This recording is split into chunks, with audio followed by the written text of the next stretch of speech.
I was just reflecting the other day on the fact that my father, throughout my childhood, I noticed that he would spend the last 10 days of Ramadan in i'tikaf in a masjid. And, you know, it's not easy to do i'tikaf. You're in the masjid for 10 days, you're away from your family, you disconnect from the world and you disconnect from your normal routine in order to devote that time, devote your energy, devote that space purely for the worship of Allah subhanahu wa ta'ala. And you spend that time in the masjid, the place where you really feel away from the dunya, from the material world. And he used to do that every single year from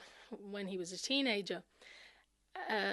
until recently. So, you know, now he's in his 60s and sometimes he's not able to do i'tikaf anymore. And I was thinking about that, and then I saw this hadith in which the Prophet ﷺ said that if a servant of Allah becomes ill or is traveling, then Allah subhanahu wa ta'ala will write for him the same deeds as though he were not ill and as though he were not traveling. So all the deeds he would normally have done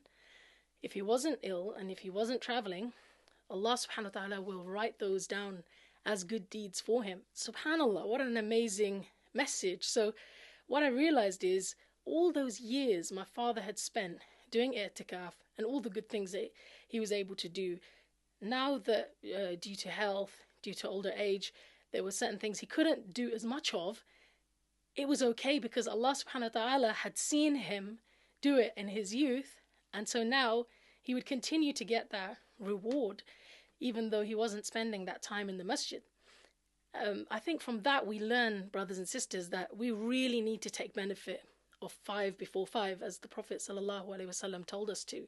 right? Take benefit of your life before your death,